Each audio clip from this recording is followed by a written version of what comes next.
दोस्तों, अगर जीवन में खुश रहना है तो इन बातों को अवश्य सुन लीजिए। दोस्तों, आज हम आपके लिए एक बहुत ही ज्ञानवर्धक प्रसंग लेकर आए हैं। तो आइए एक टिटहरी और टिटहरी की कहानी के माध्यम से समझते हैं। समुद्र तट के एक भाग में एक टिटहरी का जोड़ा निवास करता था। एक समय ऐसा आया जब टिटहरी के प्रसव का समय निकट आने लगा तो टिटहरी ने अपने पति टिटहरे से कहा कि स्वामी, आप कहीं और सुरक्षित जगह की खोज करिए। टिटहरे ने कहा कि यहाँ सभी स्थान सुरक्षित हैं, इसलिए तू चिंता मत कर।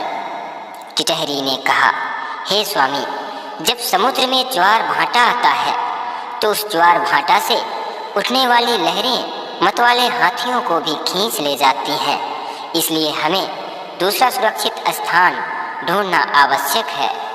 टिटहरा ने कहा, समुद्र की इतनी हैसियत नहीं है कि वह मेरी संतान को कोई हानि पहुंचा सके। समुद्र मुझसे डरता है, इसलिए तू बिना किसी चिंता और भय के अंडे इसी स्थान पर दे दे। टिटहरा की यह बातें समुद्र ने सुन लिया। समुद्र ने सोचा कि यह टिटहरा बड़ा अभिमानी है, इसीलिए यह आकाश की तरफ अपनी टांगें करके सोता है। इसको लगता है कि आकाश को गिरने से यह रोक लेगा, इसका अभिमान तो नष्ट होना ही चाहिए। यह सोचकर समुद्र ने ज्वार आने पर टिटहरी के अंडों को लहरों के साथ बहा दिया। टिटहरी ने जब अपने अंडों को समुद्र में बहता हुआ देखा तो वह रोने लगी और टिटहरा से कहने लगी, अरे मूर्ख, मैंने पहले ही कहा था कि समुद्र की लहरें मेरे अंडों को बहा ले जाएंगी, लेकिन तूने घमंडवश मेरी बातों पर ध्यान नहीं दिया। अपने प्रियजनों की बातों पर जो अमल नहीं करता उसकी दुर्गति होती है।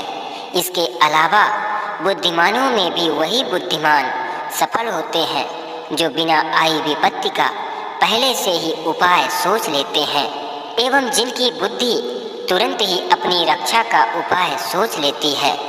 जो होगा देखा जाएगा, ऐसा कहने वाले लोग जल्द ही नष्ट हो जाते हैं।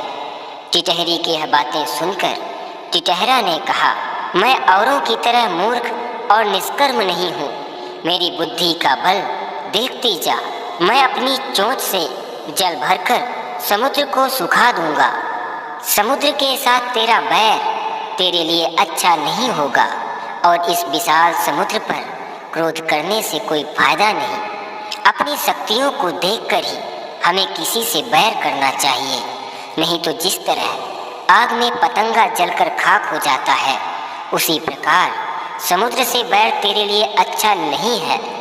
दोस्तों, वह टिटहरा फिर भी समुद्र को अपनी चोंच के दम पर सुखाने की बात करता रहा। तब टिटहरी ने फिर से कहा, जिस समुद्र को गंगा यमुना जैसी सैकड़ों नदियाँ लगातार जल से भर रही हैं, उस विशाल समुद्र को तेरी ये छोटी सी चोंच जिसमें बूंद भर जल ही आता है, वह कैसे समुद्र को सुखा पाएंगी। यदि तूने समुद्र को सुखाने की जिद ही कर रखी है तो सबसे पहले अन्य पक्षियों की सलाह ले ले। कई बार छोटे छोटे जीव भी एक साथ मिलकर बहुत बड़े प्राणी को भी हरा देते हैं। टिटहरा ने कहा, तेरी यह बात मुझे अच्छी लगी। ठीक है, मैं दूसरे पक्षियों की मदद से समुद्र का जल सुखाने का पूर्ण प्रयत्न करूंगा। टिटहरे ने अन्य पक्षियों को बुलाकर अपनी सारी बातों को कहा। तब अन्य पक्षी बोले, हम सभी इस कार्य के लिए आ सकते हैं, किंतु हमारा मित्र गरुण है, वही कुछ कर सकता है, उसी के पास चलना उचित होगा। यह कहकर टिटहरा सहित सभी पक्षी गरुण के पास जाकर अपना दुखड़ा सुनाने लगे।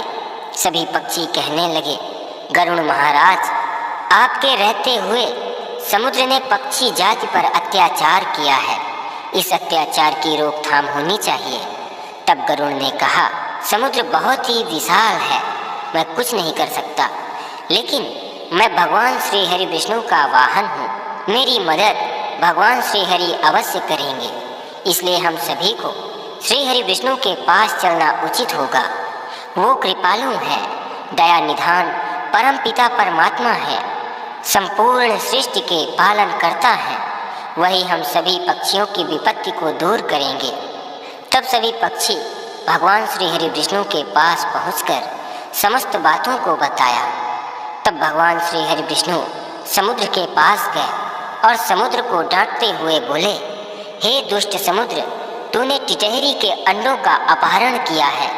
मेरा आदेश है, टिटहरी के अंडों को जल्द ही वापस कर दे।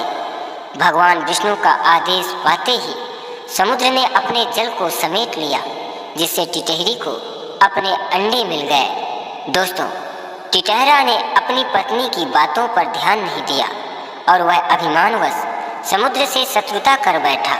इस पर गलती टिटहरा की थी, लेकिन समुद्र द्वारा किए गए कार्य से टिटहरी को, जो एक माँ थी, उसके अंडों अर्थात बच्चों को और टिटहरी को दुख मिला। इसलिए समुद्र और टिटहरा ने भगवान श्री हरि से क्षमा याचना किया और भगवान तो बड़े दयालु हैं। उन्होंने उन दोनों समुद्र और टिटहरा को क्षमा कर दिया। दोस्तों, अभिमानी का सर हमेशा नीचे हो जाता है। दोस्तों, नारायण के पैर पकड़ लीजिए। भगवान नारायण सभी दुखों से मुक्त कर देंगे। 84 लाख योनियों से भी मुक्ति मिल जाएगी, मोक्ष के द्वार खुल जाएंगे। भगवान श्री हरि विष्णु का साथ हो तो मनुष्य को फिर क्या डरना। जय श्री नारायण, जय श्री हरि विष्णु, जय।